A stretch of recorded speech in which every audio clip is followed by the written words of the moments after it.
What happens when a peaceful trip for nuts turns into a hilariously chaotic adventure with tiny, mischievous guests? Get ready to laugh with The Pack of Ragamuffins. The proud cock. A small bird with shiny yellowish-brown feathers and a bright red comb turned to his fluffy hen, her soft reddish-brown feathers gleaming gently. "It is now the perfect time," he announced, his voice ringing with excitement. "Our favorite nuts are ripe and waiting on the hill.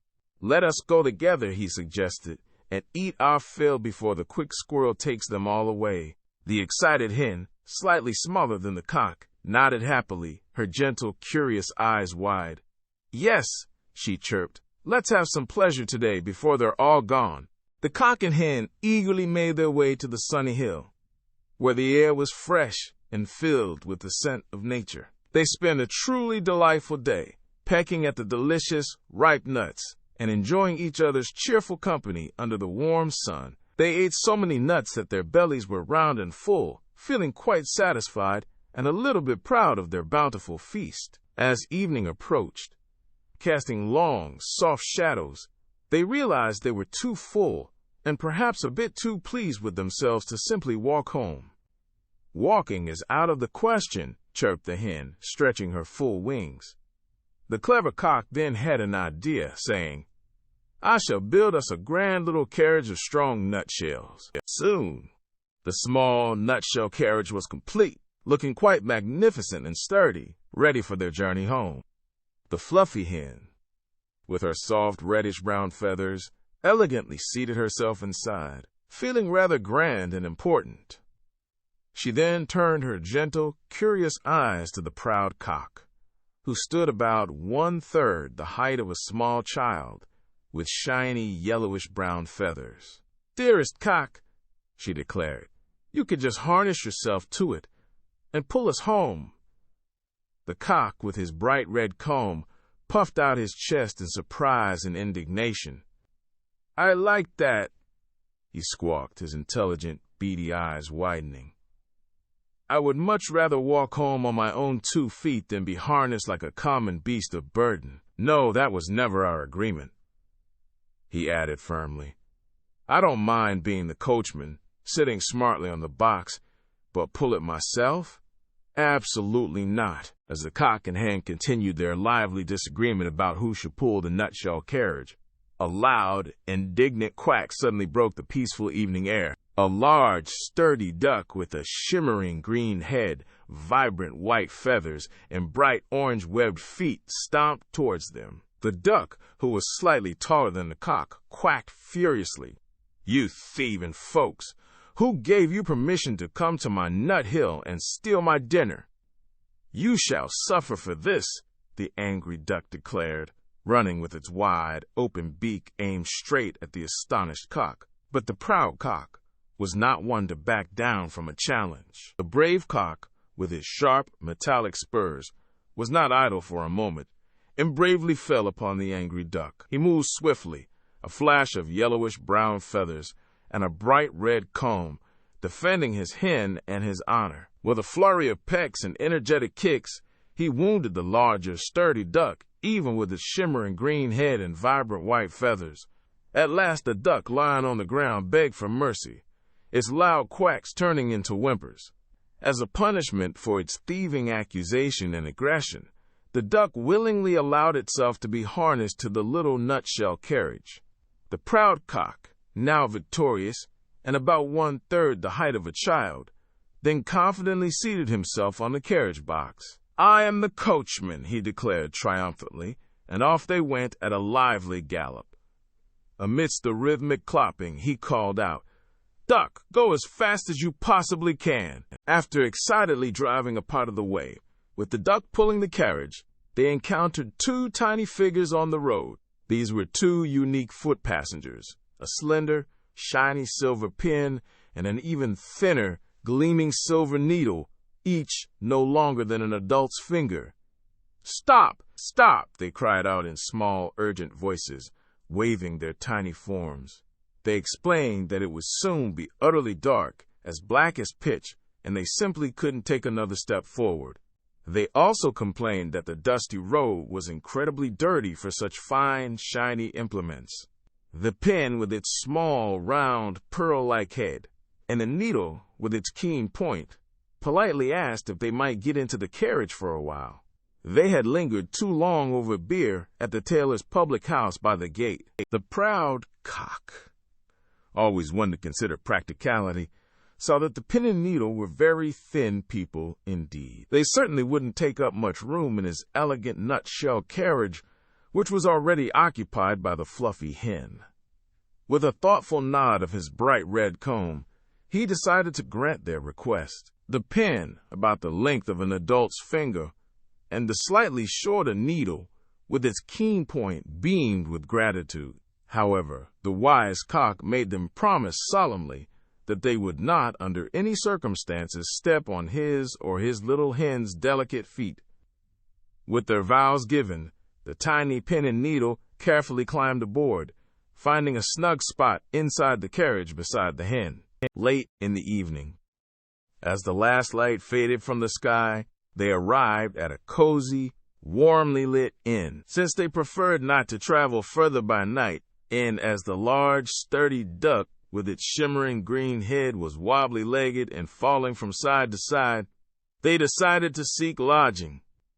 The host, a stout middle-aged man with a bushy brown mustache, wearing a white apron, initially raised many objections. He grumbled, explaining that his house was already completely full with other guests.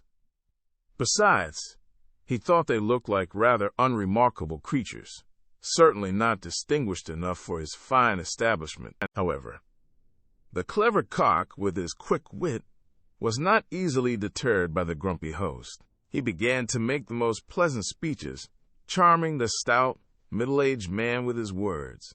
He promised the host, who stood towering over him, that he would receive the fresh egg which the fluffy hen, with her soft reddish-brown feathers, had laid magically on their journey. Furthermore, he assured the host that he could also keep the helpful duck, with its shimmering green head and vibrant white feathers, which conveniently laid one egg every single day. Swayed by these enticing offers of fresh eggs, the host, his bushy brown mustache twitching, finally agreed to let them stay the night. And so, the entire group was well served, feasting happily and making merry, grateful for a warm place to rest. Early in the morning, as the first hint of daylight began to streak across the sky, and everyone else in the inn was still fast asleep, the smart Cock, about 1/3 the height of a small child, gently awoke his fluffy hen. Together, they found the fresh egg she had laid, and he carefully pecked it open with his strong beak. They shared the delicious breakfast, enjoying every bite, and then mischievously tossed the empty eggshell onto the warm hearth. With quiet steps, they approached the shiny needle, which was still deeply sleeping, about the length of an adult's finger.